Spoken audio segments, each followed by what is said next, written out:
You're born on a Tuesday at 3:47 a.m. in a private hospital in Zapopan. Your father isn't in the delivery room. He's in a secure office in Mexico City, finalizing the acquisition structure for a hotel chain that will later be investigated by three different governments. Your mother holds you alone, and the nurse who hands you to her has been vetted by men you'll never meet. You're 6 hours old and already part of a balance sheet. Your father arrives 48 hours later with an apology and a stuffed animal that costs more than most people's monthly salary. He holds you like you're made of glass and something else, like you're the only clean thing he's ever touched. Your mother watches him with an expression you won't understand until you're much older. It's love, yes, but it's also the look of someone who's accepted that she'll always come second to something she can never fully know. You grow up in a house that's deliberately unremarkable. This is your father's first rule, repeated so often it becomes background noise. We are normal. We are nothing special. We are the family no one remembers. The house sits in a middle-class neighborhood in Guadalajara, where neighbors know each other's dogs' names, but not each other's occupations. The furniture is comfortable but not luxurious. Your mother drives a Honda. Your father drives a 4-year-old Toyota. You attend a private school, but not the private school, the one where mothers compete over handbags and fathers compete over vacation homes. You don't know yet that the unremarkable house has a remarkable basement. You don't know that the comfortable furniture was paid for with cash that traveled through 14 jurisdictions. You don't know that your father's Toyota has a hidden compartment where no Toyota should have one. Your earliest memory is of numbers. Your father teaches you to count before you can read. He turns everything into a game. How many oranges in the bowl? How many steps to the front door? How many seconds before the street light changes? You think he's playing with you. Later, you'll understand he was training you. Numbers are his language, his profession, his religion. He's teaching you to be fluent in the only thing that truly matters in his world. When you're 5, you ask what he does for work. He kneels so he's at your eye level. This is something he always does, physically lowering himself to your height as if acknowledging that he inhabits a world you shouldn't have to see. I solve problems for people, he says.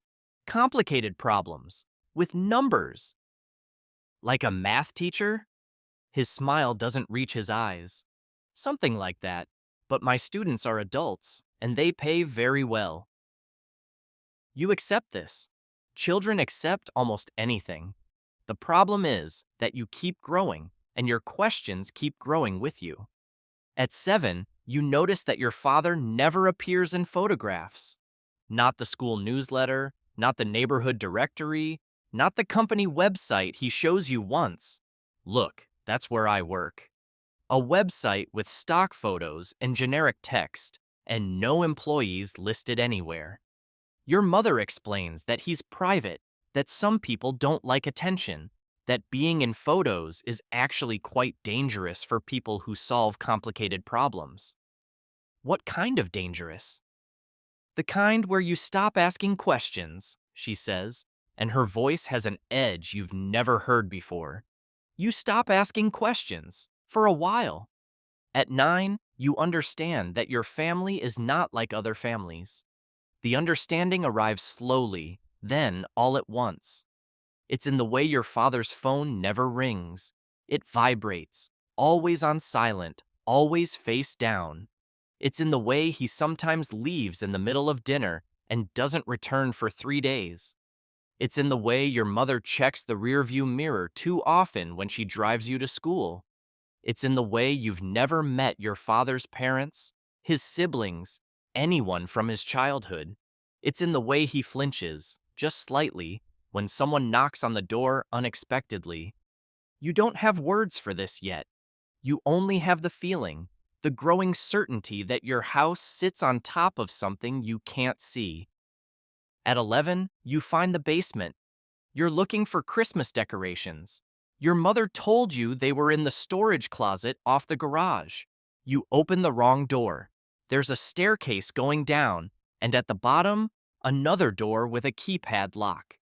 You stand at the top, heart pounding, because you know, with the absolute certainty of a child who's been absorbing clues her whole life, that you found something you were never meant to see.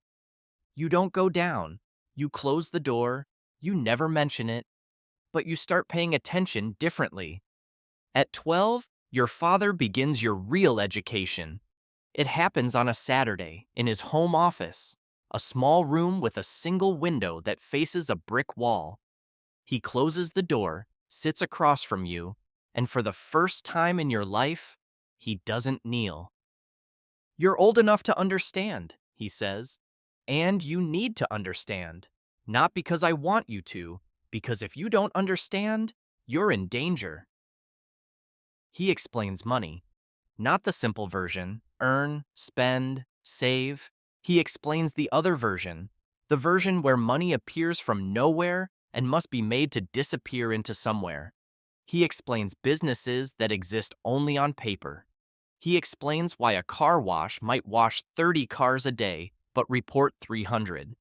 He explains why a restaurant might serve no food but show endless receipts. He explains why someone would buy a building, sell it to themselves, buy it again, sell it to a company that doesn't exist, buy it back. It's like a magic trick, he says. The audience sees what you want them to see. The trick is in what they don't see. What's the audience? The government? The banks? Anyone who might ask questions. What happens if they see the trick? He's quiet for a long time.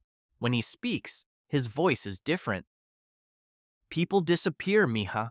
Not just the people doing the trick. Their families too. Their children. Everyone. You understand that he's not talking about magic tricks anymore. At 13, you meet one of his clients. You're not supposed to. You're at a restaurant with your mother, a rare treat, just the two of you. When a man approaches the table, he's handsome in an obvious way, expensive watch, expensive smile, eyes that never stop moving. He kisses your mother's hand like they're in a movie. He looks at you like he's calculating something. You must be the famous daughter, he says. Your father speaks of you constantly. Do you know how lucky you are? To have a father who can give you everything? Your mother's hand finds yours under the table. She squeezes once, a signal you don't understand, but obey. Thank you, you say, because it's what you're supposed to say. The man's smile widens. Smart girl, smart like your father. That's good. That's very good.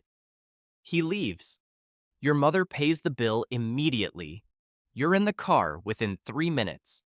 She doesn't explain, and you don't ask. That night, your father sits on the edge of your bed. He looks older than you've ever seen him. That man, he says, if you ever see him again, you come find me immediately. You don't speak to him.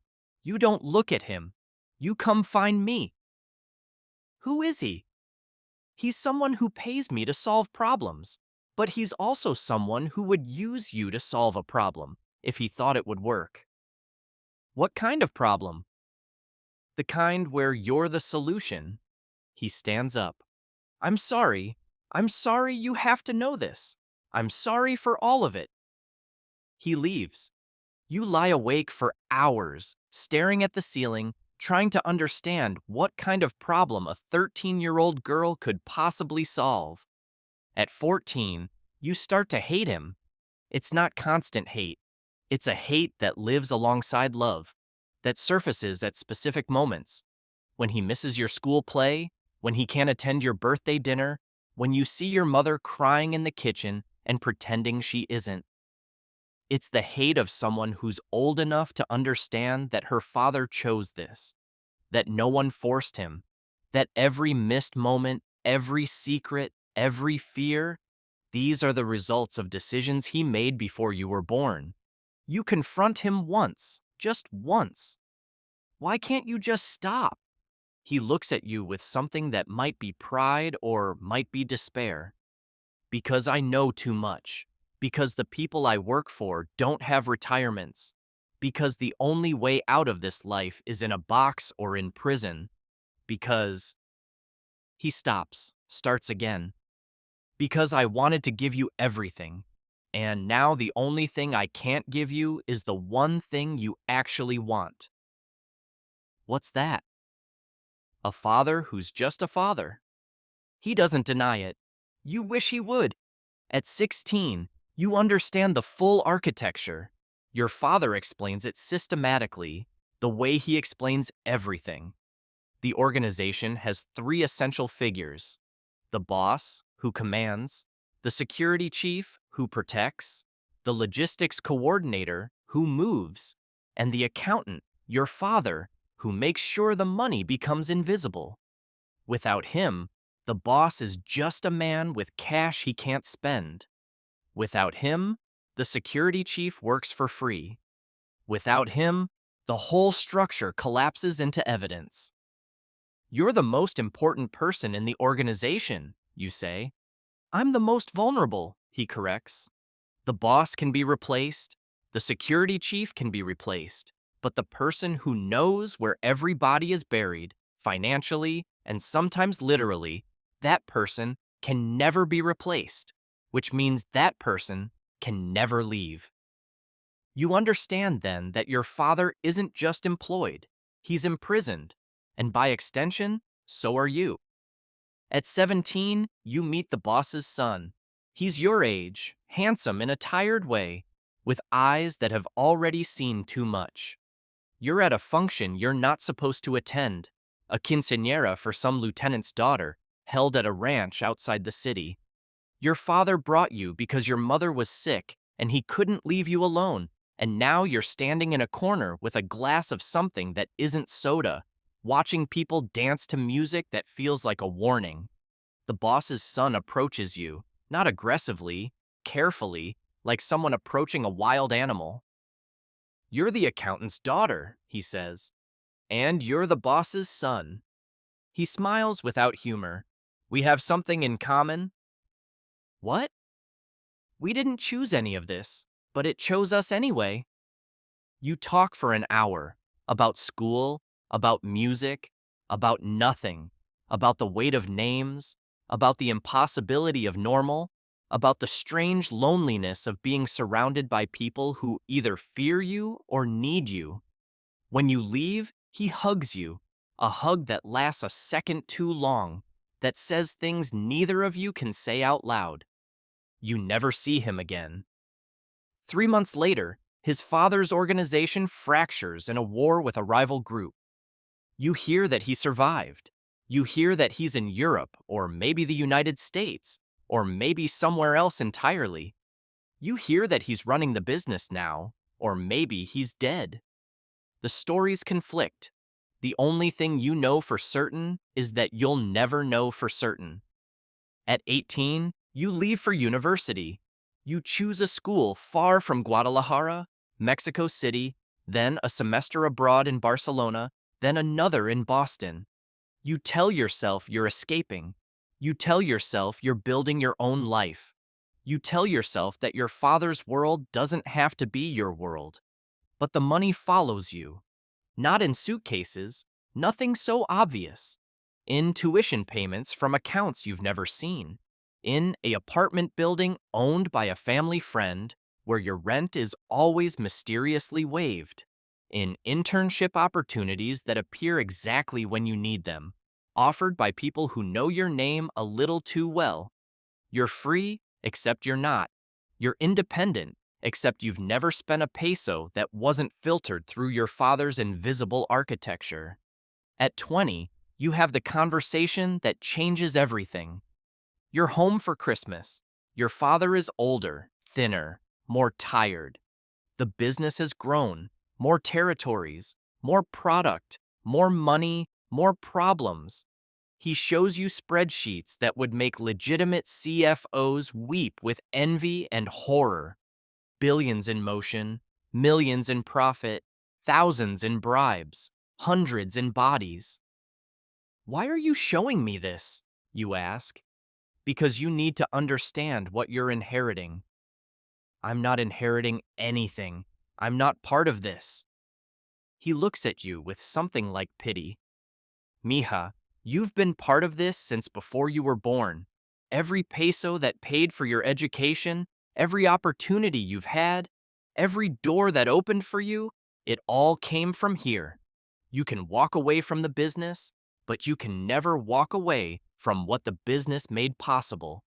That's the truth. That's the only truth.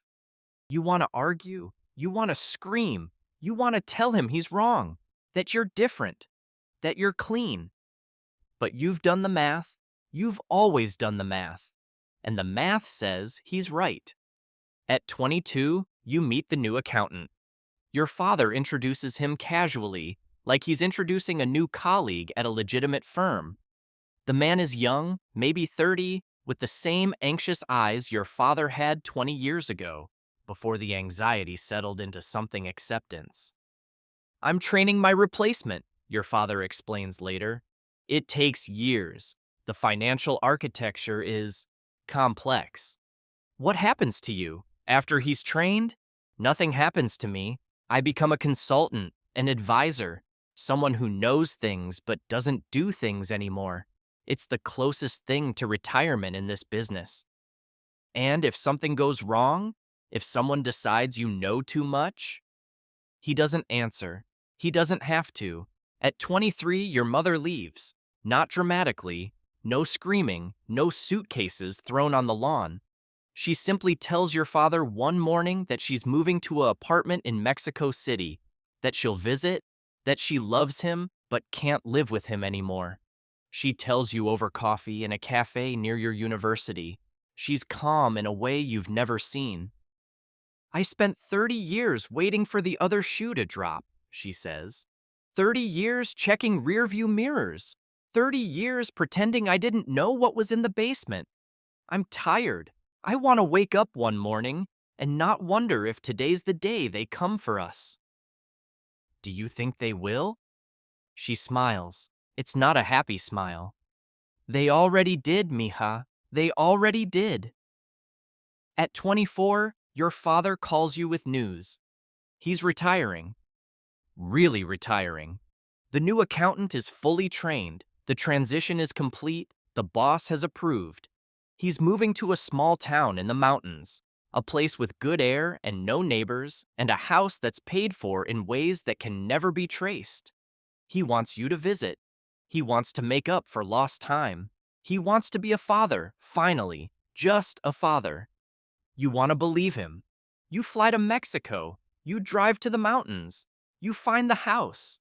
Beautiful, isolated, exactly what he described. But he's not there. The house is empty. No furniture, no sign of habitation, nothing except a single piece of paper on the kitchen counter. On it, in your father's handwriting, are 3 words. I'm so sorry. You wait 3 days. You call everyone you can think of. You contact people you promised yourself you'd never contact again. No one knows anything. No one saw anything. No one heard anything.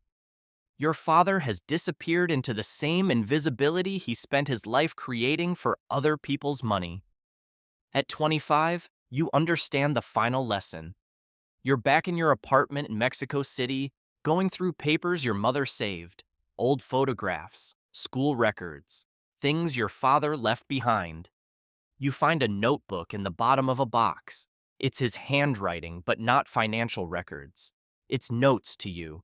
Pages and pages of notes, written over years, explaining things he could never say out loud. If you're reading this, something happened to me. I'm sorry. I'm sorry for all of it. But I need you to know I did this for you. Not for the money, not for the power, for you. I wanted you to have choices I never had. I wanted you to be able to walk away. And you can. You can walk away. The money you've already received is clean. I made sure of it. The rest of it, the business, the people, The weight of it, you don't have to carry any of that. That's my burden. I took it so you wouldn't have to. You're not me. You're not what I did. You're what I was trying to protect. Be free, mija. Be free for both of us. You sit on your apartment floor for hours holding the notebook, understanding finally that your father was not one thing. He was many things: criminal, genius, prisoner, protector. He was the man who built an empire on human suffering and the man who built a life so you could escape it. He was both. He was neither. He was your father. You're the accountant's daughter. You were born into a world of invisible money and visible consequences. You grew up in a house that sat on top of a basement you never entered. You were protected by a man who spent his life making other people's problems disappear until he disappeared himself. You have choices now. Choices. That's what he gave you. But you also have questions that will never be answered, absences that will never be filled, a love that will always be tangled with loss. You're free, and freedom, you're learning, is its own kind of weight, own kind of weight, own kind